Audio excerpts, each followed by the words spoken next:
எல்லோருக்கும் வணக்கம். இன்றைக்கி வாழைப்பூ சட்னி செய்யலாங்க. எப்படி செய்யலாம் பார்க்கலாம் வாங்க, வீடியோக்குள்ளே போகலாம்.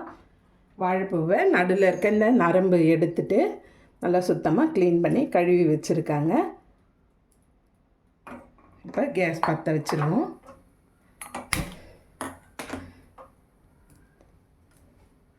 கடலெண்ணெய் விட்டுருவோங்க.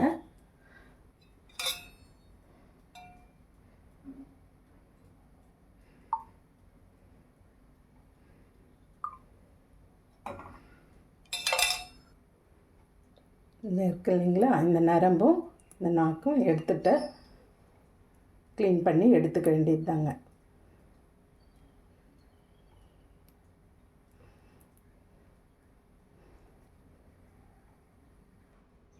எண்ணெய் நல்லா காஞ்சிருச்சிங்க.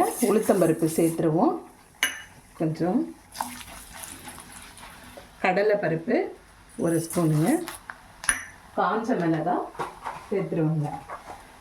ஒரு 6-7 காஞ்ச மிளகாய் போட்டுக்கோங்க. கூடவே ஒரு 10 பல்லு பூண்டு சேர்த்துக்கோங்க. சின்ன வெங்காயம் கொஞ்சம் சேர்த்துக்கோங்க. நல்லா வதங்கட்டோங்க. அது கூடவே கொஞ்சம் திருவின தேங்காவை சேர்த்துருவோங்க.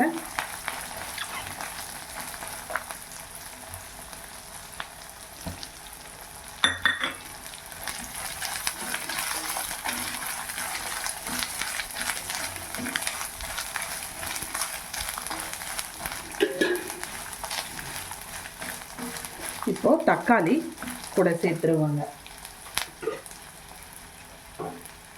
ஒரு தக்காளி பழம் குட்டியாக நறுக்கி வச்சுருக்கேன், அதையும் சேர்த்துருவோம்.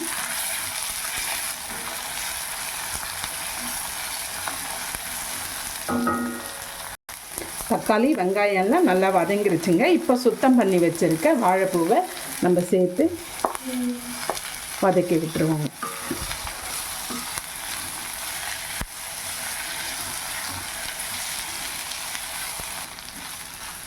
வாழைப்பூ நல்லா வதங்கணுங்க.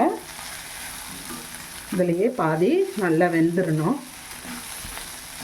இப்போ இந்த சட்னிக்கு தேவையான கொஞ்சமாக புளி சேர்த்துக்குவோங்க. இந்த அளவுக்கு புளி சேர்த்துட்டா போதும்.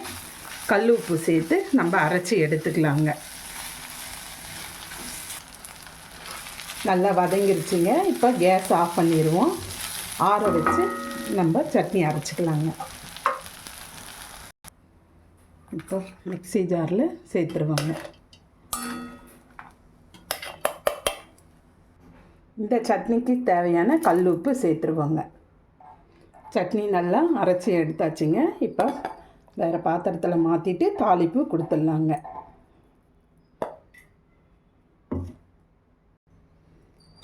தாளிப்புக்கு 1 ஸ்பூன் எண்ணெய் விட்டுக்கலாங்க. கொஞ்சம் கடுகு,